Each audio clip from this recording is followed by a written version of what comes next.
Good evening, Nameka. Thank you for joining us.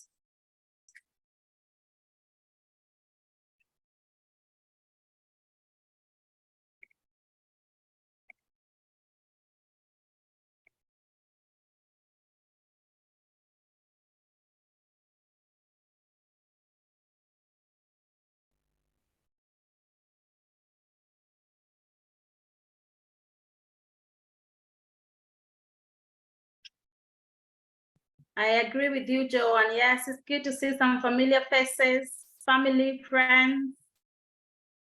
Thank you. Thank you for coming.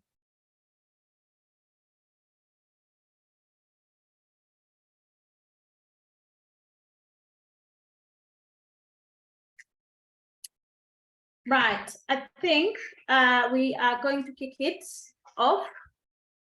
I'm going to start sharing my slides.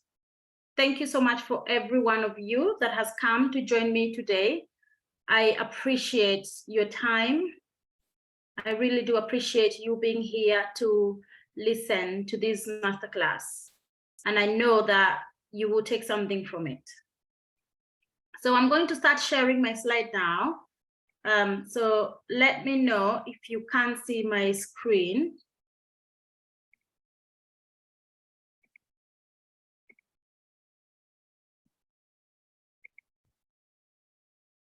If somebody can let me know if you can see my screen. Yes, I can. Perfect. Thank you. Thank you very much. Brilliant. All right. So, let's go back. So today's masterclass, we are talking about weight management. And the reason we're doing weight management today is because so many people sent me a few messages previously after the previous sessions, and they said this is one of the areas that they find a bit of a struggle. And this is one of the areas that they would really like to master. And most of us, myself included, we've been in a place where we have felt that we were concerned about our weight, whether that was because we were underweight or overweight, or we felt like we were moving from one end to the other end.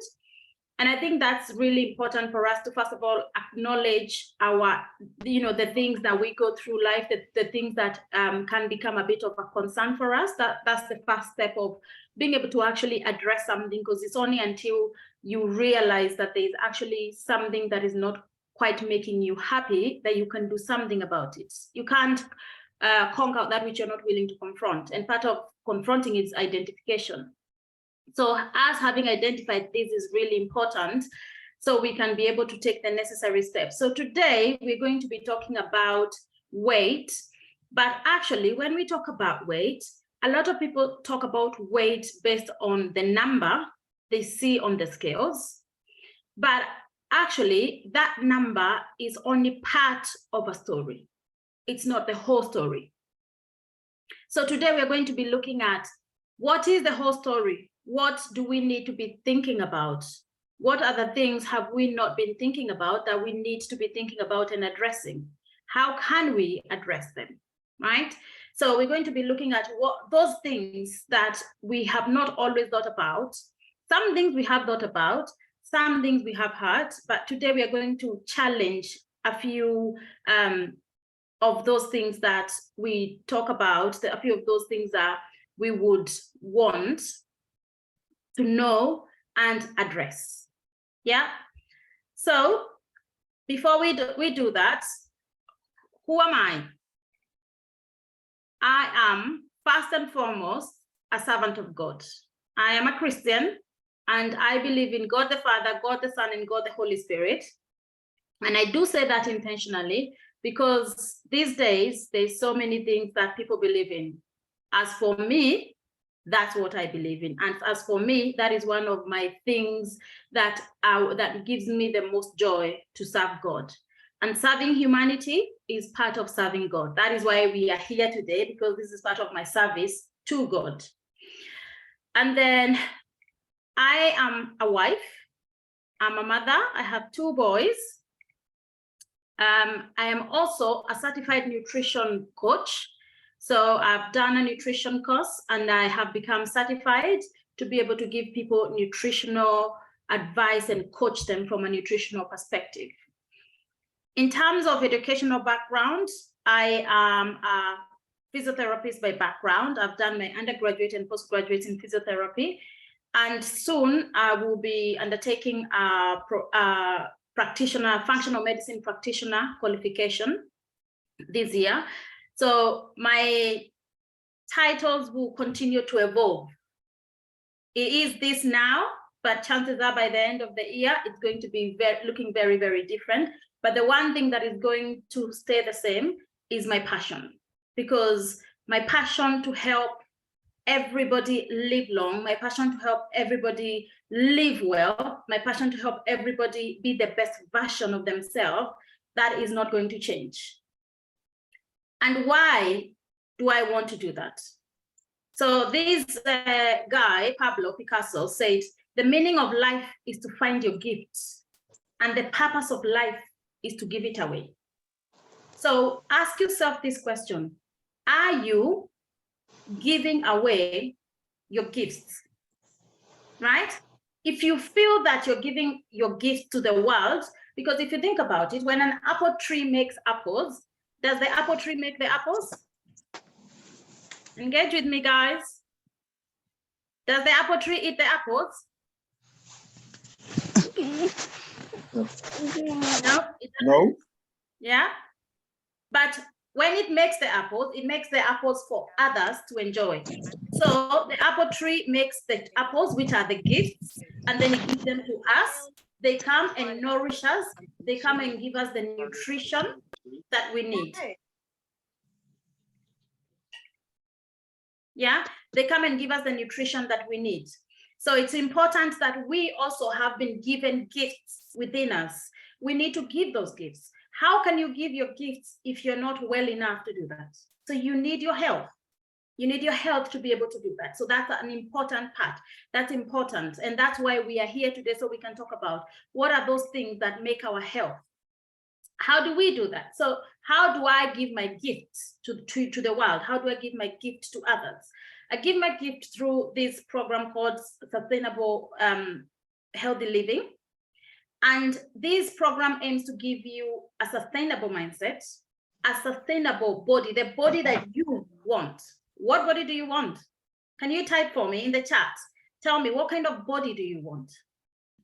What is your desired body? Are you living in your desired body right now?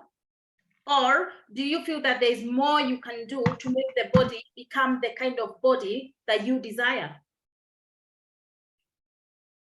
Guys, let me know. Are you in the body that you desire right now? Engage me. Type yes or no in the chat.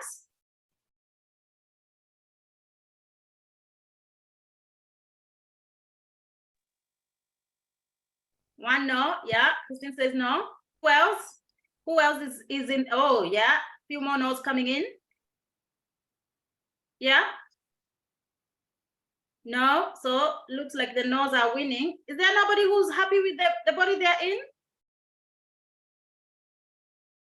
No? Not yet? Kind of says not yet. Right? I think we need to add the yet, because it's definitely possible.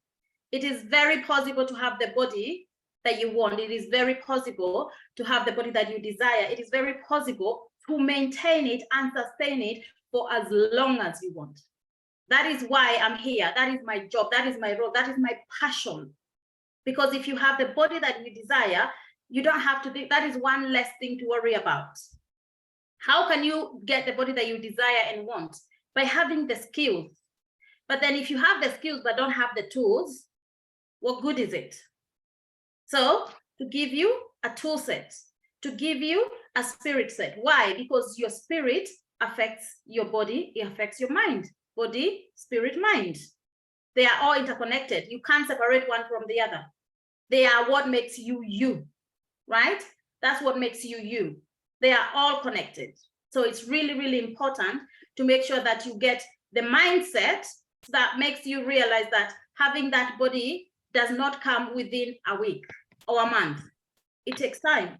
So a sustainable mindset, a body set, the body that you want, the skills to get that body and to maintain it and to sustain it, the tools that you're going to be utilizing every day. And part of those tools is your habits, changing your habits so that you have healthy habits that keep you healthy and disease-free.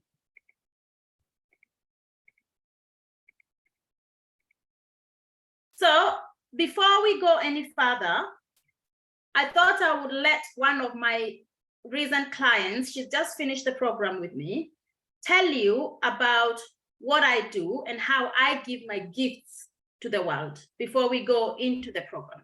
So I'm gonna stop sharing this.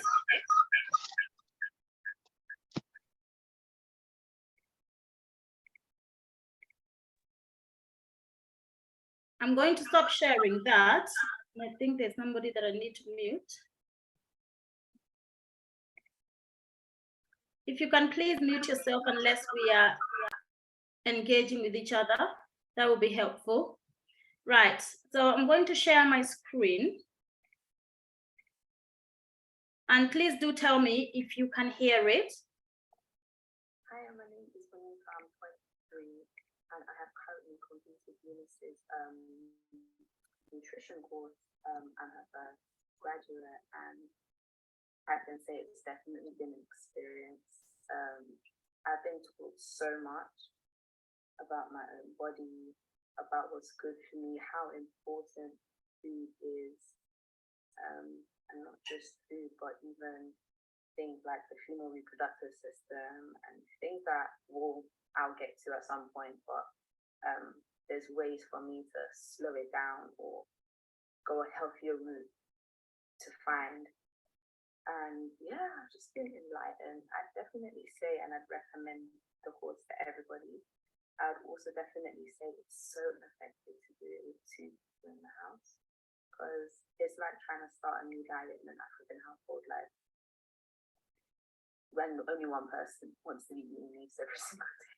That's not something Eunice says to do, but that's just an example of how, like, at least if there's 2 people who can stand and agree that they want to fix their life, that they want to eat wealthy and not eat toxins and all of that all the time, or just not even about eating, but what you put on your face, on your skin, how you take care of your body. All of these things are really important. So I definitely recommend her course to everybody.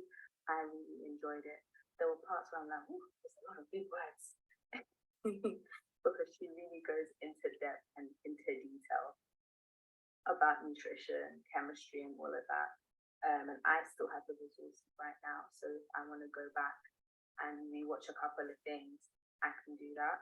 I'm currently someone who suffers with Crohn's, and that's got to do with the gut lining and the small intestines and all of that, and the way and how I think is really important. So she's really given me the tools to navigate out of it through diet and not just relying on medication, which just, it allows you to go day by day, but at the end of the day, it's not an investment for your life.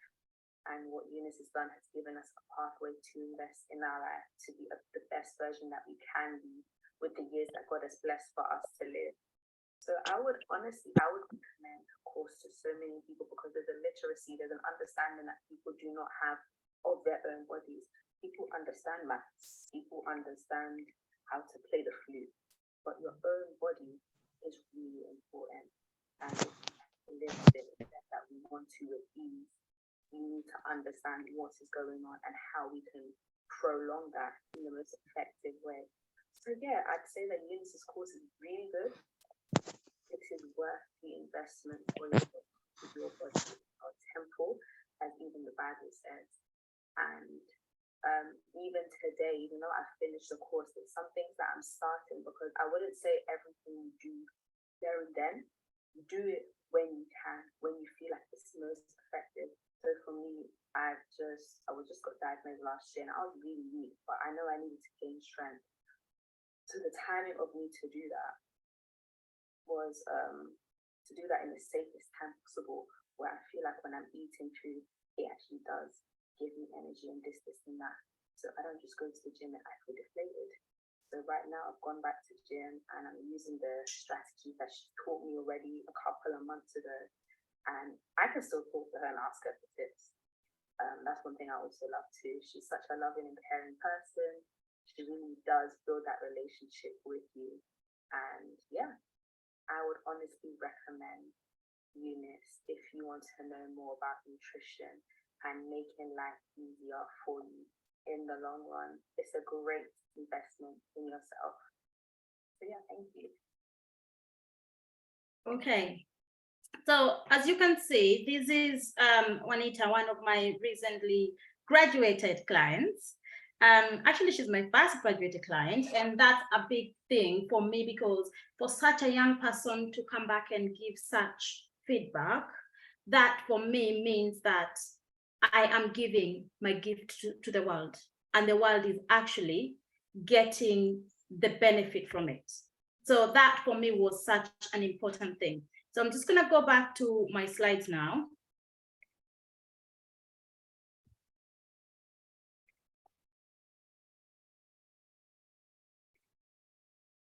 So before we talk about weight, this is something that I'm very passionate about. This slide, it is actually one of my favorite slides in my many presentations. The reason it's one of my favorite is because there's one thing that I would love everybody to start learning, understanding, and putting into practice. And the main thing is that just because you have a smaller body size, just because you're not overweight or obese, does not actually mean that you're metabolically healthy, that you don't have metabolic dysfunction. And this was a study that was done, and they looked at how many people, this was actually done in America. And the reason I use it is because although, yes, this was in America, but the things that are happening in America are happening everywhere around the world. This is what we are all doing. This is the kind of lifestyle that we are living, most of us anyway. And what they looked at was they looked at the population, which is 240 million. And then they looked at, and this was just adults. We've not even looked at the children, which obesity in children is also increasing. And diseases in children is also increasing. So they looked at how many of those those 240 were actually obese. And as you can see, 72 million were obese. 168 million were of normal weight. So that's what we would call normal BMI, between 18 and 24.5. That's normally what they tell us the healthy BMI is. So they were within that range. But then they looked at how many of those people were actually sick from that. So yes, we know that obesity is a marker for inflammation and disease and sort of poor health. So definitely 80% of the 30%, so this was 30% and this was 70%. 80% of these people were sick, right? They had metabolic dysfunction. However, that is not a surprise. We know that. We know that being overweight and having a high BMI does predispose you and put you at risk of many diseases, which we will look at in a bit. But now, the main one for me was this percentage here, that 40% of this 70% are actually unwell. They have metabolic dysfunction. However, they have normal weight. So even as we are talking about weight loss today, I want you to think about your metabolic health, not just about your body size. And that's why I'm passionate about talking about health from a cellular level, from inside out, not outside in. Because when we look at body appearance, body size, we are looking at health from an outside in level. We are looking at it from an outside in view. We need to look at health from an inside out view. What's happening in our cells? What's happening in your cells? Are you of normal weight, but metabolically unhealthy? You have metabolic dysfunction. You have metabolic syndrome even. Are you one of those people that are being sick? You're thin on the outside, but you're fat on the inside, and therefore you're sick on the inside. If you look at the total numbers here, you will see that of those people that were fat and obese, 57 million of them were actually metabolically dysfunctional. But look, this number outweighs that number by a whole 10 million people. That's huge. That's a huge margin. When you think about 67 million people who have normal body size and normal weight, being unhealthy. So I want you to think about weight, not just from a point of body size, but I want you to think of weight from a metabolic health perspective, from a cellular level, the lowest level, the lowest part of your body. Because if you are metabolically, if you have the metabolic dysfunction, you will have these markers. You will have a waist circumference of over 40 inches for men and 35 inches for women. And if you look at waist hip ratio, that would be more than 0.8, right? You will have high triglycerides, over 150. You'll be either be taking medication for high triglycerides, statins, and all those things. You will have low HDL, the low high density lipoprotein, and you will have high. You have the high. Your LDL will be higher, lipoprotein will be higher, but your HDL will be lower. The good cholesterol, the bad cholesterol will be more because you have a lot of protein, low density lipoproteins distributed in your body, circulating in your system. You will have high blood pressure, 130 over 85, or you'll be taking medication for it. You have a high fasting blood glucose. You will have, when we talk about the waist circumference, we're talking about the abdominal obesity. We're talking about fatty liver. Those things matter, but you don't need to be of bigger body size to have these issues. We have many people who have these conditions and they are not overweight at all. But why are we talking about this now? Why does it matter what your metabolic health is like? Why does it matter that you work on your health from an inside out perspective? Because if you're not dealing with the root cause, what you're going to do is you're going to go to your healthcare provider. They're going to give you tablets. You see this shoe here? The tablets and the injections, and all they're trying to do is to suppress the symptoms. They're not actually dealing with it. However, you have to remember, they get paid for every time they see you, whether they work for the national health or they work for private sectors. Every time they see you, that's money, they make money. So the more you see them, the more money they make. So is it in their interest to cure the disease? I don't think so. I think repeat business is great business. Treating diseases is great business. Curing diseases is not great business for them. However, from our health perspective, dealing with the actual root cause matters so much. Because healthcare is no longer healthcare. It has completely changed. Now it's about making money. It's about the big pharma. Big pharma is laughing all the way to the bank. But you have to remember, we are reaping what we are sowing. What kind of lifestyle are we living? Your body is a reflection of your lifestyle. And that might sound harsh, but it is the truth. But when we talk about weight, people always focus only on the people who are addressing weight from an increased perspective, but there's also the decreased perspective. There's the underweight, the people whose BMI is below 18. And some of the reasons why they are underweight is because, one, they might have digestive problems. They might have inflammatory bowel conditions where they are actually not able to retain the nutrients they're eating. They're eating, they just can't retain them. They're not helping them. They might have gut infections, small bacterial overgrowth, intestinal bacterial overgrowth. They might have gut infections that is affecting their ability to process and digest the food properly. They might have poor diet that are high in carbs, poor carbs, the bad type of carbs that has low protein, so they can't even build muscle. They might not be consuming enough calories. We see this with a lot of people that have eating disorders. They are trying to reduce their intake. People that are dieting, that's what they're trying to do, reduce their intake. They might have poor nutritional absorption. They might be excessively exercising. So they're burning whatever they're using. They're not eating enough and they're excessively over-exercising. So they're affecting that balance of the energy. People with eating disorders, I actually did used to work in an eating disorder unit. And when you see them, it's not a good sight.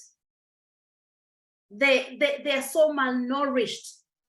They sometimes say they will just faint because they have no energy. The body does not have energy to keep the functions of the body going. They have chronic stress, which is affecting their ability to even eat. They don't have appetite. And when you become underweight, because it's one of those things that can happen, if you're constantly trying to lose weight, you could go past the actual threshold of what should be your healthy weight, because everybody has a range of what their healthy weight should be between this and that. And that's individual to the person. It's not like, oh, these people have this and these people have this. It's individual to you based on your characteristics and your body size and everything about you. And there's the things that they go through. People that they are underweight, they have issues with menstruation, they have issues with infertility, anemia, because they are not getting enough iron. They have issues with fatigue and muscle weakness. Why? Because they don't have enough nutrition to actually produce the energy they need. They have issues with bone loss. They have a lot of osteopenia, osteoporosis. They have fractures. They have frequent illnesses. They are thinning hair and dry skin, depression and anxiety. These are not things that we want, but we need to be aware. But that's what those people that are underweight have. What about the people who are overweight? They have issues with sleep apnea. They can't sleep properly because at some point they stop breathing. So that's affecting the amount of oxygen their tissues are getting. They have issues with cardiovascular diseases, strokes, dementia, all those things. They have issues with their renal function, their kidney function, type 2 diabetes. They have issues with their brain, the function of their brain. They have cognitive impairments, issues with their mood. They are anxious, depression. They have, the cancer. Cancer is one of the things that causes cancer, is being metabolically unhealthy. They have non-alcoholic fatty liver. This used to be only for people that were alcoholics. Now it's more common than you would believe. They have joint pains, aches and pains in their joints everywhere. They have arthritis. And when we talk about weight, majority of the time, we're talking about fat, body fat. When you talk about body fat, there's different types of body fat. There's visceral body fat.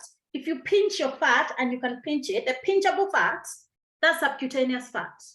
That one is inert. It doesn't actually pose as serious health challenges as visceral fat does. But what is visceral fat? Visceral fat is the fat that you can't pinch, that hard one. Very, very common, especially even in men. Like they have that belly, the kitambis, those beer bellies, I don't know what else to call them, that you can't pinch them. They feel like hard, as if when you're pregnant, when you touch the belly is usually a bit hard. They feel that hard. They're not pinchable. And this is the fat that wraps around your organs, your liver. It wraps around your liver fast. Then it goes to your other visceral organs. Then it goes to your heart. Then it goes to all the other organs before it now starts going. Like you can see here, this is visceral fat. The subcutaneous fat is the one on the layer, on the skin, the one that you can pinch. If you jump up and down, the one that jiggles, that's the subcutaneous fat. The visceral fat is the one that you can't pinch, but that's the fat that is causing disease. And you can see that there's a big, big difference between this guy over here. You can see he's also got some subcutaneous fat because everybody needs it, because it's part of our preventative measures that our body has. You need that to cushion your body and your skin. Because skin is a part of your protective system, part of your immune system. So you need that fat. Everybody needs that fat. But of course, the amount varies from person to person. However, this is healthy. This is not. And as you can see, even if you look at his skeleton, this skeleton here and this skeleton here, there's a big difference. Look at the positioning of the pelvis and the hip. Look at this here and look at this here. You can see the weight of it is changing his center of gravity. So not only is it affecting his belly, but it's also affecting all his other joints, because it's going to have a knock-on effect on all the other joints, because they are weight-bearing joints. So when we talk about fat, we're talking about the fat cells. And we're talking about what do they do, these fat cells. There's the subcutaneous fat cell, which comes, this is what we talked about, the subcutaneous one. The hips, on the bum, that's all subcutaneous, because it's in the visceral. It's not in the visceral, it's in the periphery, in your peripheral limbs. On the hips, on the bum, that's subcutaneous fat. It's not as dangerous as this fat here in the abdomen. What happens? It causes inflammation. It causes increased lipid spilling. It causes insulin resistance. So it reduces your insulin sensitivity. You become insulin resistant, creates ceramide formations that cause systemic inflammation in the whole body. Really, really important for us to think about this fat. When we talk about the fat, there's something called hyperplastic and hypertrophic fat cell growth. When we're talking about hypertrophic, we're talking about the fat cells coming from that to that, the size of it, right? It's growing bigger. When we're talking about hyperplastic, we're talking about how quickly they're increasing overall amount. So if you had 3 fat cells, now you have 6, that's double the amount. So if we have hyperplastic plasticity, and then we have hypertrophic factors increasing and hyperplastic factors increasing, so you're increasing in amount and you're increasing in size. So you can see why this now becomes a problem. And normally in our body, we have 2 types of fat. You have white adipose tissue and you have also brown fat. Brown fat is what babies have. Even as adults, we also have some brown fat. The idea is to actually get as much of our fat to be brown fat, because that is metabolically safe. It doesn't cause the inflammation and the diseases that the white fat causes. What happens when you have hyperplasia? You have increased adiponectin. I'll show you what is adiponectin. It's a hormone that is produced in your fat. You have reduced inflammatory adipokines. You have increased mitochondrial respiration, right? When you have hypertrophy, you have reduction of this adiponectin. I'll show you in a minute. You have the increase of the inflammatory ones. So the size is not as important as how many they are. How many they are will matter a lot, because it will cause to this reduced mitochondrial respiration. It will lead to reduced blood flow. It will cause to hypoxia. Hypoxia means death of those cells. Here you can see the inflammatory macrophages. This is your body now trying to deal with the inflammation. And now the inflammation becomes systemic because the fat is there all through. You have the caloric overload here, and we'll talk about that in a minute. You get the hypertrophy and you get the hyperplasia. Then you get all these problems happening because of the fat. So when people talk about fat, about weight, it's mainly the fat that they're talking about. But there are many things that contribute to weight gain. We'll call it weight gain for now, but when I'm talking about weight gain, I'm talking about fat gain, body fat. So if you have a decreased fat turnover, where your body is not turning over those fat cells properly, as we age, this is what happens. Then the next thing that happens to us, and especially women, hormonal changes. That leads to slower metabolism. Because as you get older, you don't do a lot, so your body is not using as much energy. The metabolism slows down. Then you have decreased muscle mass, something called sarcopenia. Then as we living our life, unfortunately, the amount of stress is going up rather than down, because the cost of living is going up, everything is changing. So the stress isn't really going down, it's going up. then we have less activity. Why? Because now we move less. We are in jobs where we are sitting in offices from morning till evening. So we don't get to move much. We're sitting a lot. So we are gaining weight because we are using less energy. And obviously, everybody, I'm sure everybody in here has heard about calories in and calories out. Yeah? Give me a yes in the chat if you have heard about calories in and calories out. Give me a yes in the chat. Yeah, calories in, and they tell you, oh, if you just want to lose weight, you just need to reduce the calories you're eating and increase your exercise so you can increase the calories you're burning. Yeah, many people have had this. I can see on the chat. But there's so many factors that affect the calories out part that they don't tell us. They just tell us it's calories in, calories out, calorie deficit. But it's not black and white. I'm sorry to tell you that. It's not black and white. There's things that will affect how much you exercise, what type of exercise you do, what is your basal metabolic rate, and we'll talk about that in a minute. How much energy you burn when you're just sitting down. Because you can do that, very possible. What are your metabolic factors and hormones that will affect that?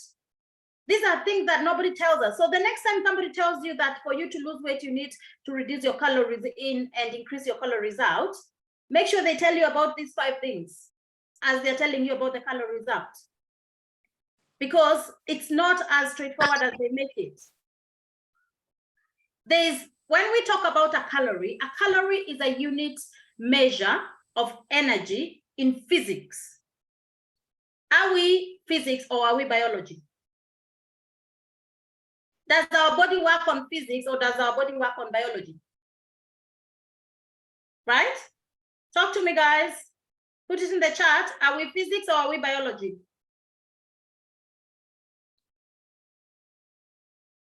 And when we talk about calories, is every calorie equal? Would you say every calorie is equal?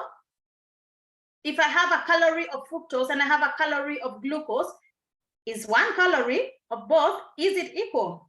No, it's not. You're right. It's not. What happens is we have a hormonal model. Our bodies work on biology. We have hormones. The food we eat contains the energy, the calories, right? But there's something called hormones in our body that affects how those calories are used by our body. It affects what happens to those calories. So a calorie is not a calorie. And when they say you need a calorific deficit, that's not quite right. Why? Because the equation must balance. The calories in here, yeah, and the calories out, the equation cannot tip. The equation needs to always balance. Your body uses the biology to make that equation balance. How? How does it do that? Because both are important. So what your body does, it lowers your basal metabolic rate. Here, basal metabolic rate. So what do they tell us? The things that are in our conscious control. Reduce your diet, change your diet, increase your exercise. That's within your conscious control. Given, accepted. What about the things that are not in your unconscious control? What about your metabolic rate, which your body will decide based on these 2 things to adjust, and it will adjust them, and it does adjust them, right? What about the hormones that are causing this to change? Are you balancing those? What about the hormones that cause you to feel hungry or to feel full? This is the root cause. This is not, right? Calories is just approximate cause. The root cause is here. Because if I take in those calories and my body, the hormones in my body gives those calories different instructions, such as make fat. Is that in my control? No. However, what's in my control is understanding what leads to these increases in these hormones and what leads to these decreases in these hormones. The lifestyle, the nutrition, your genes. Can you change your genes? You can't change your genes. These are the genes that every one of us that has that will affect your food intake, how hungry and how full you feel. It will affect how full the satiety levels, how full you feel. It will affect your fat metabolism, your hypertrophy and hyperplastic, your insulin sensitivity, your fat breakdown, your metabolic rate, your inflammation, and how susceptible you are to stress. Did you know that you can have genes that make you susceptible to stress? But if you don't know that, how can you address it? You need to know. Like we said, you can't conquer that which you're not willing to confront. But for you to confront it, you need to first of all identify it. Your genes will affect. However, because your genes aren't something you can change, does not mean that it is out of your control. Your lifestyle, your nutrition will affect what happens to how those genomes will express. Whether they express and cause you to gain fat, to become stressed, or whether they don't express and therefore you don't get fat, or you don't make fat, or increase the fat making, and whether you don't get affected by all those genes that we've just looked at. What about your brain? How does it affect you? How does it affect you becoming, gaining weight? Because there's a part in your hypothalamus. Your hypothalamus is in your brain, right? It's called the lateral hypothalamus. It controls your feeding, and it also inhibits your feeding. So what can you do about this? What you eat will affect this.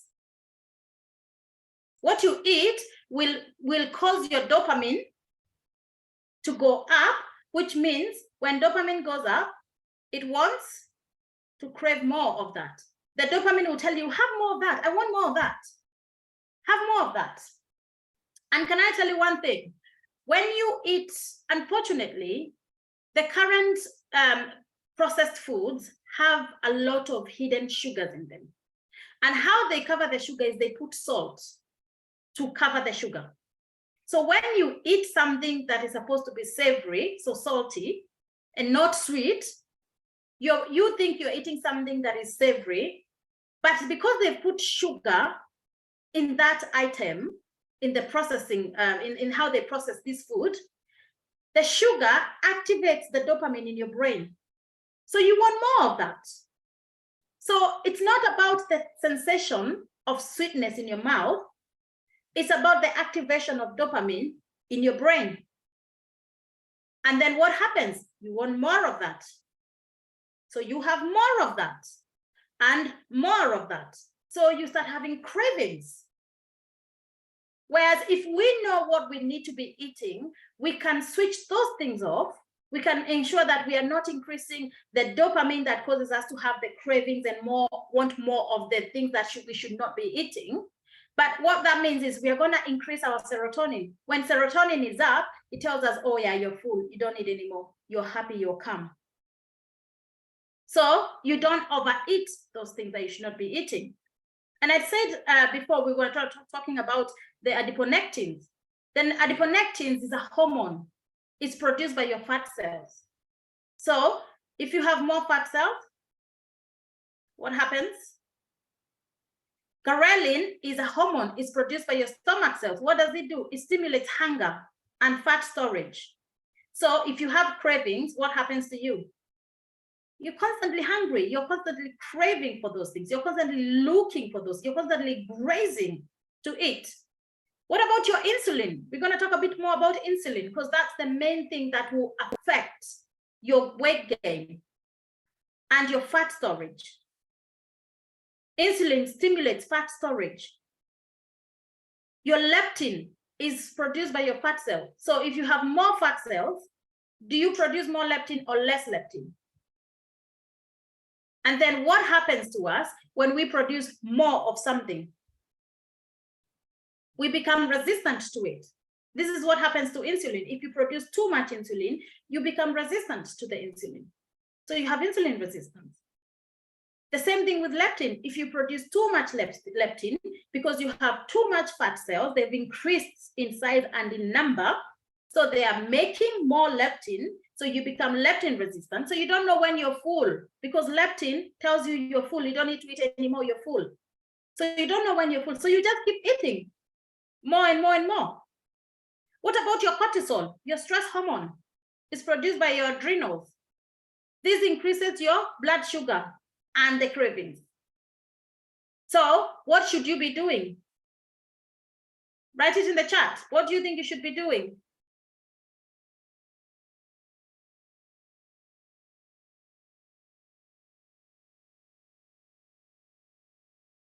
Yeah? What should we be doing about these hormones? What do you guys think? No, nobody has any idea? Have a guess? Yes, change your lifestyle. Yes, absolutely. Address your stress levels. Address what you eat, because what you eat will affect all these hormones. What you eat will have a big impact.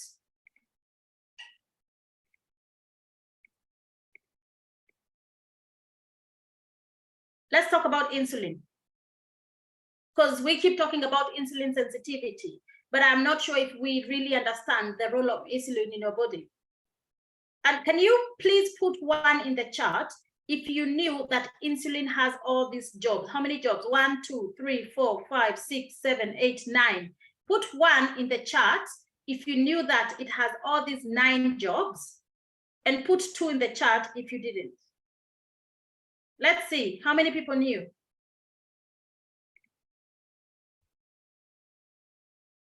Yeah, 2, 2. Yeah, 2, 2, 1. Well done, Kathy. She's in the health field, so she knows. Yeah. Yeah. Okay, thank you guys. So you can see your insulin doesn't just affect your fat. That's just one job. It also has other jobs, because it makes sure that you actually have enough energy in your cells to do the jobs that they need to do. This is actually not all of it. This is just some of it. But to summarize this, is that insulin has many functions in your body. Fat is one of those, not just the only job. Because sometimes we talk about insulin as if it's the only thing. If you didn't have insulin in your body, the people who have type 1 diabetes don't produce insulin.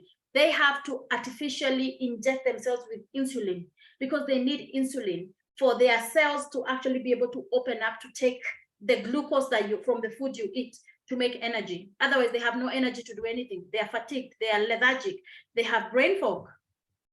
But how does it work? In our bodies, we have these hormones, but we also have these receptors. The key there would be your hormone. This is the receptor in your cell, whichever body cell that would be. And you need that to be the right key. You can have the right key, but it doesn't actually turn to unlock the lock. So it needs to be the right key to actually do the job. When you put a key in your door, some keys can go in, but they can't turn the knob. They can't turn to unlock or lock the door. So you need the right key, and you need the right receptors in the cells. And you having enough insulin is important. Why? Because when you have enough insulin, it will affect how much energy you have. Look, in the presence of insulin, dietary carbohydrates and fats are converted to body fat, right? This is if you have a lot of insulin, because we need insulin. So when I say in the presence of insulin, I don't mean that when I say here with no insulin available, I don't mean like you have zero insulin at all. It means that you have lower levels of insulin. Your levels are well managed. Your levels are not excessive. You're not hyperinsulinic, where you're producing too much insulin. That's what this means. So when you have that, you have energy. So the body fat is now converted into energy. it uses up, because what is body fat? Is the storage, is a reservoir. What happens normally? This is what happens normally. This is a normal cell and normal function. You have glucose. This is the ugali or the rice or whatever it is that you ate. The chicken, whichever, whatever you ate, right? This is your food that you ate. This is the key here, insulin, right? What does it do? It goes in and it tells the cell open up and receive the glucose. Glucose goes down. Inside here, you have what we call mitochondria. That is the energy factories in your body, makes energy. Then you have what happens here when we have insulin resistance. Two things happen. You can have insulin resistance because you have a faulty receptor, or you can have an issue because you have too much glucose in the cell that there is actually literally no more space to fill it in. So the excessive glucose that is left out of the cell, the body has to find a way of getting rid of it. So what does the body do? It makes fat. So you make the fat cells. If the more fat cells you have, the more fat you have in the body, the larger the fat cells will grow, the more they will make. Because you keep putting a lot of glucose, but this glucose isn't being utilized. So when people talk about calories in, calories out, that's the aspect they are looking at it from that perspective. But they are not actually addressing the fact that what's happening to the insulin that is either causing there to be too much, so the energy is not being used up by the body. Then what happens to you when you have insulin resistance? Then you're at risk of what? Heart disease, Alzheimer's, diabetes, low testosterone in men, PCOS in women, and a lot of issues around fertility and infertility, fatty liver, sarcopenia, migraines, osteoarthritis, strokes, dementia, increased body fat, cancer. This is because of insulin resistance. So what are we measuring on today? The body fat. But what causes it? Insulin resistance. So what should you be addressing? Insulin resistance. What causes insulin resistance? Too much insulin in the body. Because if you're putting in too much glucose in the body recognizes that there's too much glucose. So it's trying to deal and address the too much glucose by creating more insulin to try and make the cells open up and take in that. But the increased insulin in the body now has a negative effect on your body. Because this is what should happen. The food is converted into glucose. The blood sugar rises, your pancreas makes insulin. The blood carries glucose and insulin to every cell in the body. Why does it carry both? Because you need both. For glucose to go into the cell, insulin is needed. Insulin acts as the key to open the cells. Cell absorb glucose from the blood. Here is exactly what I've just shown you in the previous picture. If that process is not happening the way it should be, do we have problems? Yes. Then what do you notice? Here, overweight. You have problems losing weight. So when somebody tells you about calories in, calories out, they're not addressing your insulin resistance, it's going to be a vicious cycle, because you're going to have problems losing weight. You have a large appetite. Why? Because you have more fat cells, so you have more leptin, which means you don't really know when you're full. So you have a larger appetite. So you take in more glucose. Then that adds to the vicious cycle. What else? Craving sweets after meals. Why? Dopamine. Eating sweets doesn't relieve your cravings. Why? You just keep eating more and more and more. Because the dopamine sensors are activated. They are up. They want more. They're asking for more. They're demanding for more. You have frequent thirst and urges to urinate.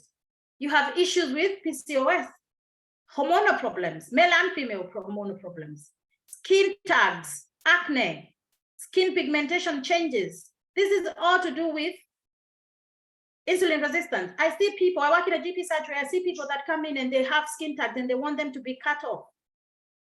And then they get cut off. And then guess what? A few months later, ta-da, they come back. Why? Because of insulin resistance. High blood pressure, high triglycerides, are those not part of metabolic syndrome? Yes, they are. So you can see it's a vicious cycle. But this is the tricky part. It sneaks up on you. Remember, I showed you about the 70% people that had 40% of 70% that had normal weight were actually metabolically unhealthy, right? This slide here explains that. Why? Because you don't wake up one morning and have insulin resistance. It's something that you build over a period of time. It's something that comes throughout as you're doing life. What happens? You get your glucose. This is your glucose here. The dark one is glucose and your insulin. So this is going up, but when you test your glucose, it will be normal.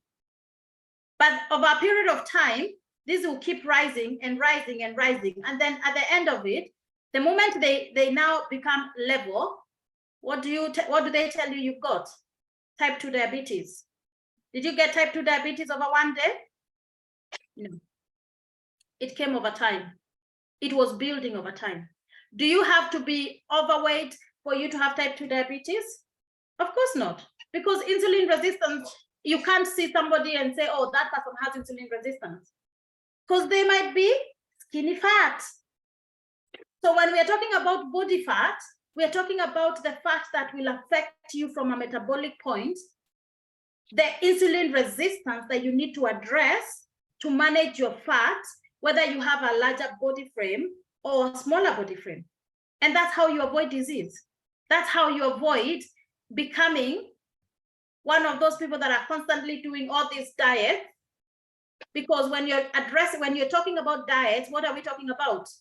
Calories in, calories out. But are we addressing the insulin factor? Are we addressing the adiponectins? Are we addressing the cortisol? Are we addressing all these things? We're not. So what do? We do diet A, we lose a little bit of weight, it comes back, or we say the problem was the diet.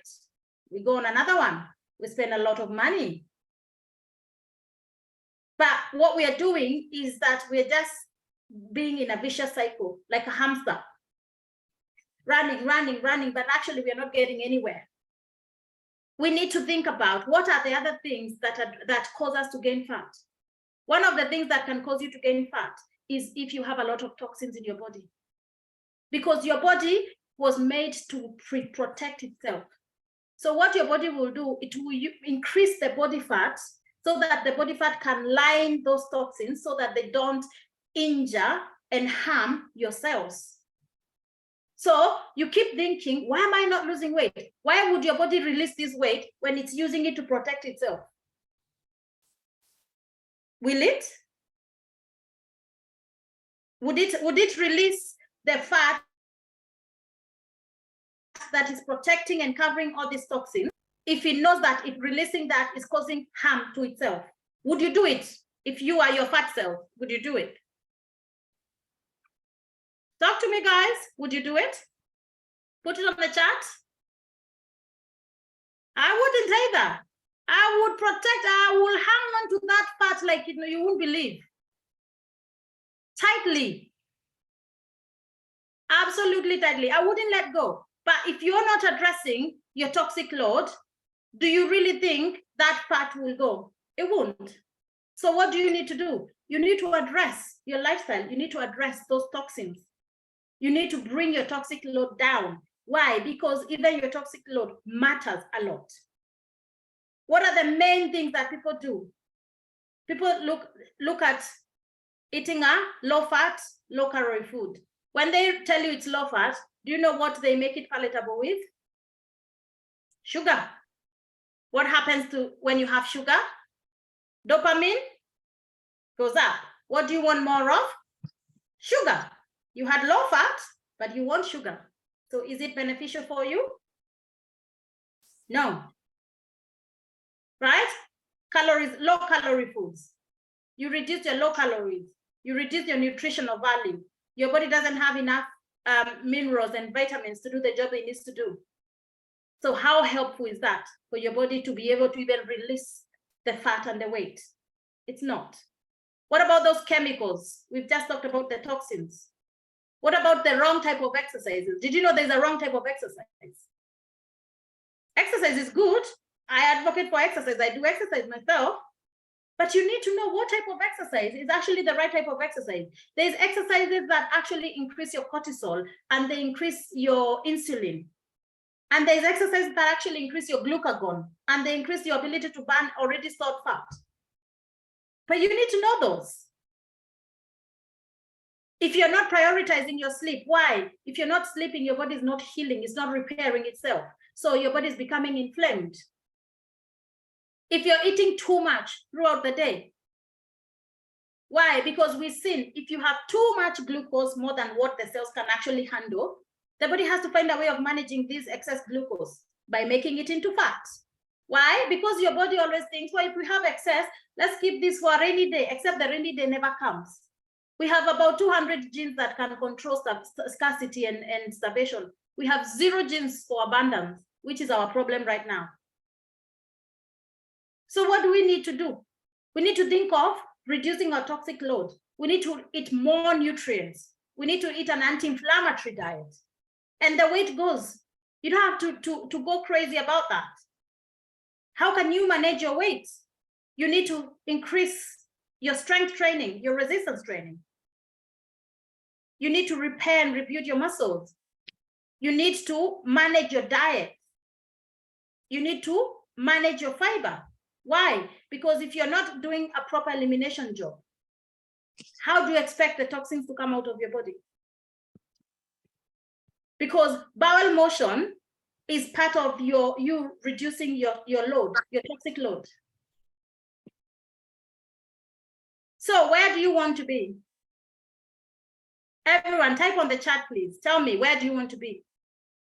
Do you want to be full of energy or low energy? Do you want to be full of productivity because you have actually enough energy to be productive? Why? Because if you have no energy, where do you think the brain power is going to come from to be productive? In your business, in your job, in your marriage, in your parenting, in your work for Christ. If you can't be productive, is there any money that is going to come in? Can you have the energy to spend time with your loved ones and give them the best of you? Do you want to have a lifestyle that gives you healthy outcomes? Do you want to live long, healthily? Do you want your lifespan to equal your health span? I do. When I'm 100 years old, I don't want nobody washing me. I don't want nobody helping me to walk. I don't want nobody telling me that I can't live the life I want because I have to be sat somewhere in a care home playing bingo. That's not me. That's not going to be me. And I'm intentional about it. And I can say about that, not with arrogance, but with knowledge. Because now I know what I need to do and I'm doing it. Are you? Are you doing it? Answer me. Are you doing it?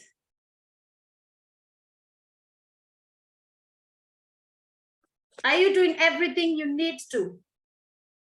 Yeah, Joanne says she wants to live a healthy, happy, healthy, productive, brimming with energy and vitality. I'm with you. Absolutely. You want to become the best version of yourself in all areas. 100%. 100%. Right? So if you know that this is what you want, then what I would say is send me your number. Send me on the direct message to me. Direct message to me with your number. Let's talk about what you're doing and what you need to be doing. Let's talk about how your health goals for 2023 are going to be achieved, because they have to be achieved. Because you must become the best version of yourself. You only have one life. You only have one body. Are you treasuring that body? Are you treasuring that life? Are you bringing the best that God put in you to bring out? Are you? So let me see the ones that are saying I'm trying. Put your number, send me your number. Let's talk about it in details. This year we're not playing. This year we're doing the work. 2022 we played.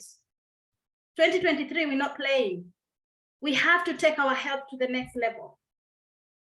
This here is my link.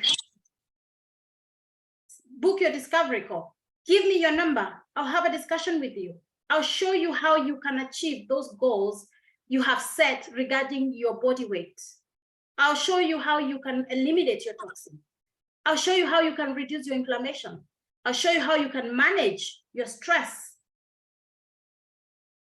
I'll show you how you can address the sources of chronic inflammation that you didn't know, but they're there.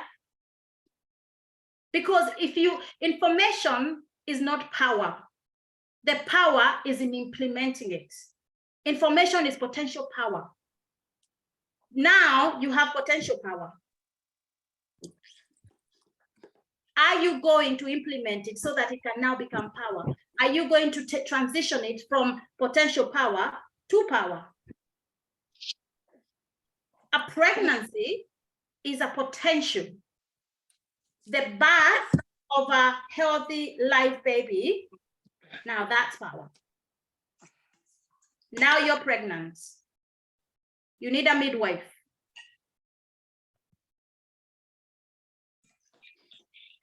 So will you accept the help of the midwife, or are you going to do it by yourself, even though you've never given birth before? You don't know when you need to push and you don't know when you need to breathe. It's your choice. The power is in your hands.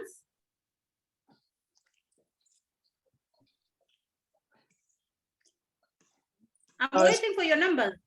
Correct. Sorry, somebody's speaking. And now we're going to go into the questions. As you tell me whether you're taking and accepting the help of your midwife, or you're going to DIY this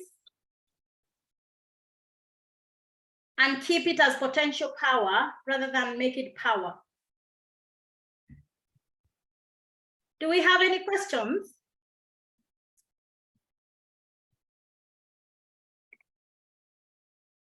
No questions?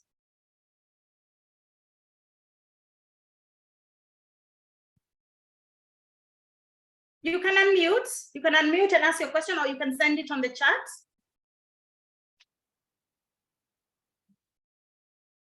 So Gladys says, speak a bit about anti-inflammatory meals. I can't speak on it on this session. We have another 10 minutes. It's not enough.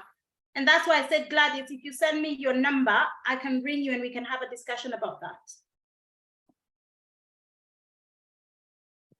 Because it's not a 2-minute conversation.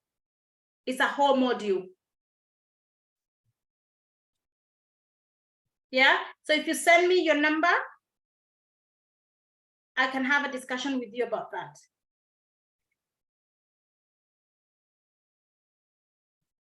No questions? Was I that good?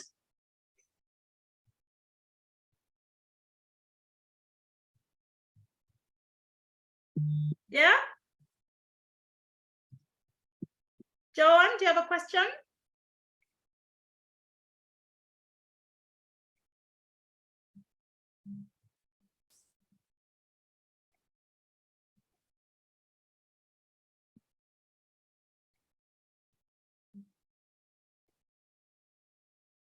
Okay.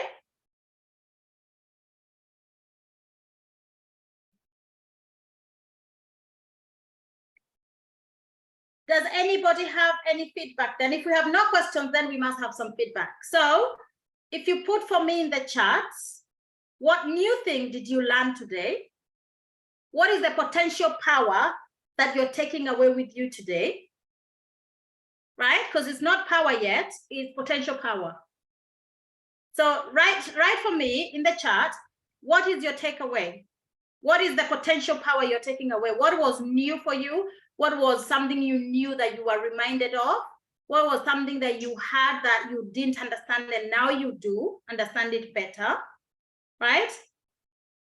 And one thing, what would you like me to talk about next time? Nobody's sending this, I'm waiting. It's your turn now. I've done all the talking. It's your turn.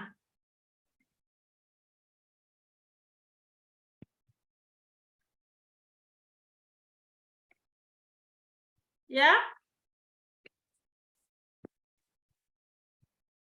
So what did you learn? What's the potential power you're taking away from this?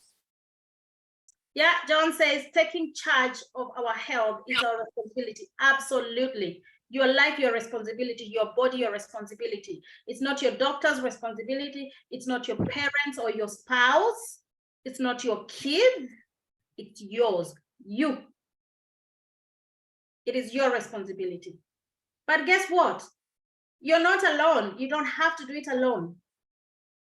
As I said, you are now a pregnant woman or man with potential information. Yeah, Esther says calories in and calories out, potential power. Absolutely. Yeah, addressing insulin resistance. Absolutely. Game changer.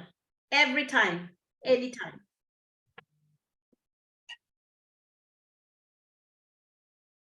It must be more than 3 people that learned something.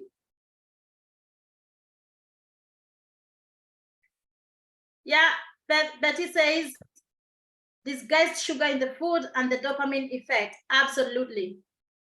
That hit me hard when I learned that. Yeah, Sherry says calories in, calories out. Absolutely. It's not as straightforward as that. Calories in, calories out. Gray and white and black. It's not white and black. The calories in and calories out is just what is in the subconscious. What about what's in the conscious? Sorry. What about what's in the subconscious? How do we address those things? What do we do about them?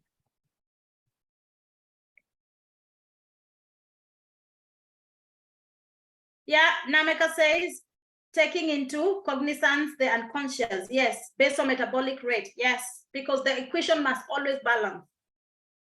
So when you hear about all these calorie deficits, remember the equation must always balance. And how will your body balance it? By making sure that it reduces your basal metabolic rate. So you don't need so much energy anyway. So even if you're eating less, the body doesn't care because the basal metabolic rate has gone down anyway. So will that lead you to weight loss? What do you think? Yeah, Grace says the work of insulin in our bodies, calories in and calories out. Absolutely. Yeah.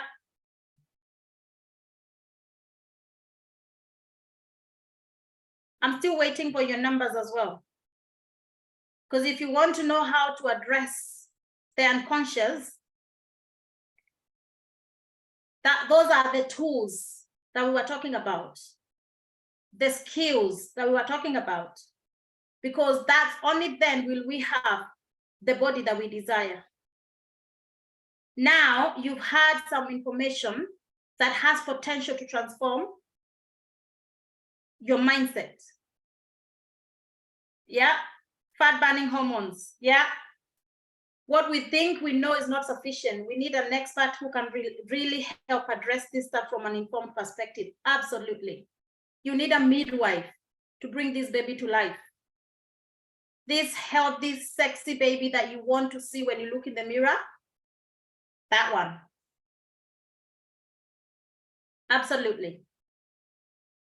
And as you heard from Juanita's story, Juanita's testimony, she's now equipped with the tools that she needs. And guess what? They're not tools for just for today, they are tools for life.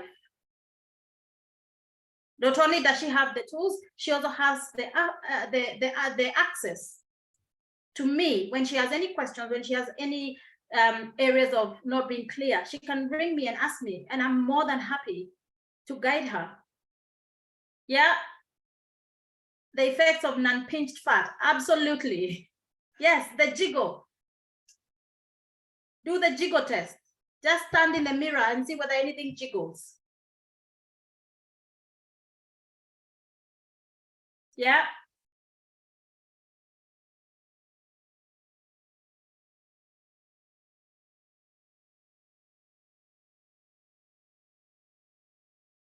Now, can you put in the chat what you'd like to learn about next time? What is your biggest concern right now that you'd like to know more about?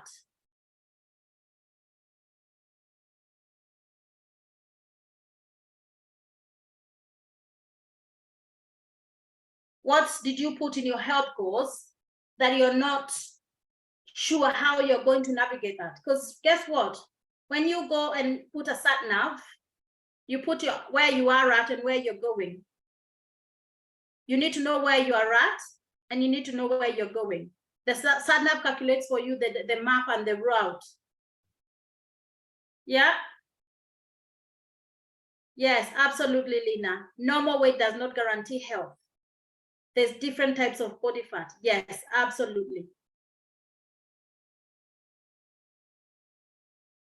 Oh, I like what John says. John says this topic should be revisited. Repetition will help it sink. I agree with you. Yes. Oh, Esther wants to know what you can get from your midwife. So your midwife will help you, first of all, understand how the process of labor works, explaining to you the journey and explaining to you the tools that you need and how to use the tool. That's the skills. This is done with a 1.5 hours session every week for 15 weeks. And what we address is everything from top to bottom. We address everything about your body. Like you had Juanita said, we address every aspect of your biology and how it affects your metabolic health. We address your cells inside out. We deal with you from inside out, not outside in. We'll talk about your mitochondria. We talk about your cells, how they make energy. What do they need to make energy? What aspects of it influence that? How can you impact that and influence that? Because it's in your power. What are the things that you're doing now that you need to stop doing? What are the things that you are doing now that you need to continue doing? And what are the things that you're not doing that you need to start doing? But you need information to do those things. Yeah? Absolutely. There is a testimonial. John says, by the way, I got a tool for my reduced toxic load from Eunice that has helped me more so sustainably. Actually, I posted this yesterday in my social medias. One of my clients, she's not here today, there's a chat service. She has already started working on her toxic load and she's serious about it. Why? Because she's took the skills, the tools, and now she's implementing them. Now that has changed from being potential power to being power, real power. And guess what? It's a very sustainable way. I don't do anything if it's not sustainable. There's no point. Sustainability is key for me. That's why every time you see Eunice, you will see sustainable next to Eunice. Sustainable is key, absolutely key.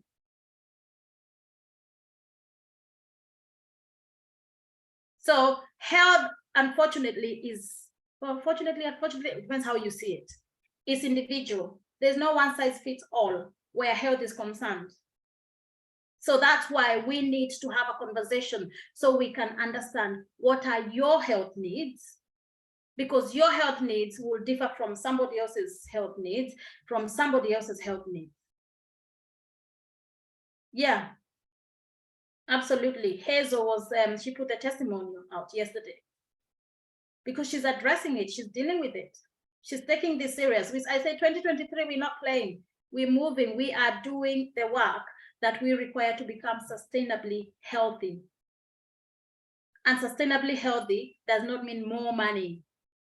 You'd be surprised at what it takes. The simple steps that you need to take daily that will change your life and make it sustainable with zero costs. You'd be surprised. Some of them actually saves you money. Because if you've been buying all these expensive things and now you've learned that actually they're not longer serving you where your health goals are concerned, do you need to buy it? No.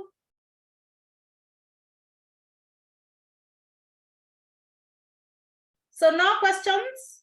Any more feedback?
it's like trying to start a Oh, new diet. sorry, I don't know what happened there. 1 second. Running.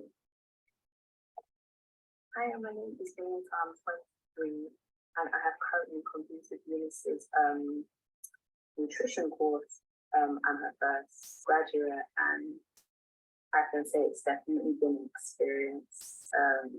I've been taught so much about my own body, about what's good for me, how important food is, not just food, but even things like the female reproductive system and things that I'll get to at some point, but there's ways for me to slow it down or go a healthier route to find.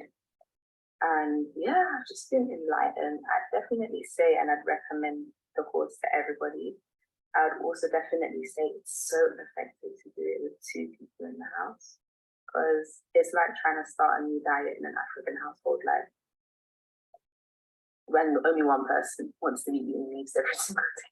That's not something Eunice said to do, but that's just an example of how, like, at least if there's 2 people who can stand and agree that they want to fix their life, that they want to eat wealthy and not eat toxins and all of that all the time, or just not even about eating, but what you put on your face, on your skin, how you take care of your body. All of these things are really important. So I definitely recommend her course to everybody. I really enjoyed it. There were parts where I'm like, ooh, there's a lot of big words. Because she really goes into depth and into detail about nutrition, chemistry, and all of that.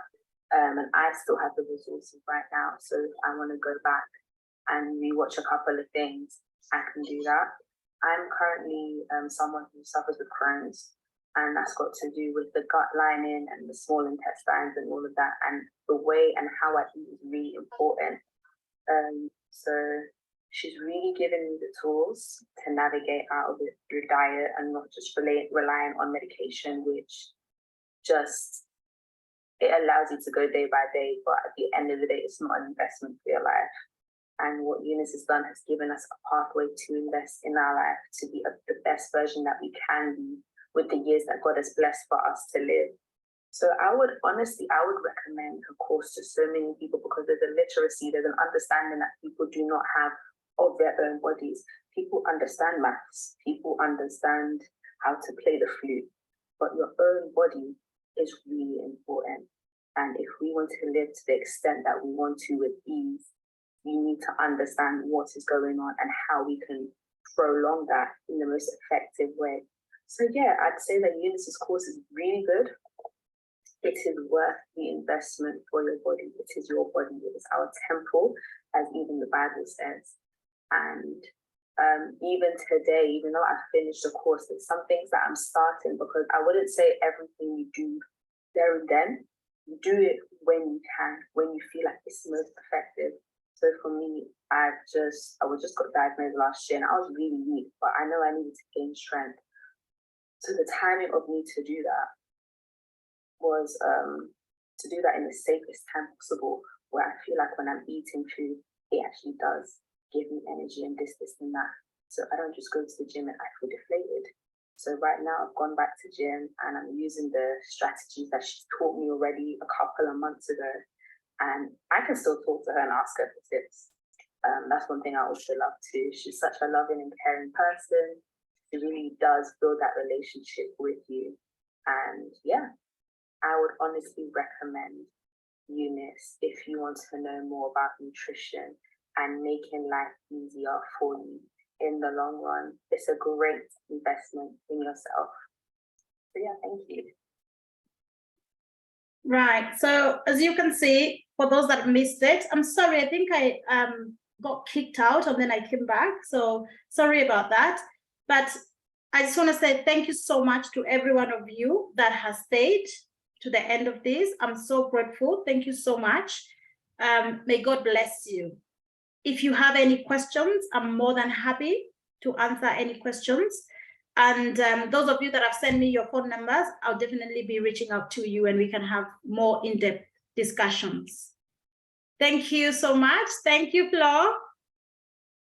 Thank you to everyone that did say actually, thank you before. Thank you. I appreciate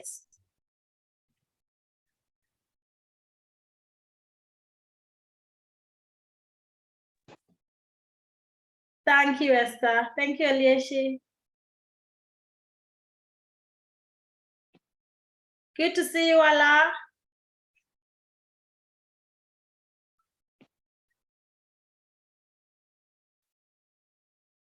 Right, I'm going to end the session. I'm going to end the session. Thank you so much, everyone. And those that did register, you will get the recording. So thank you for your time. I really do appreciate your time. Thank you and have a wonderful night. Thank you. Good night. Good night. Thank you. Good night. Thank you, Nalaka. Thank you, Miss. Thank you, Lina. Good night, Eunice. Good night. Good night, Eunice. Thank you. Good night.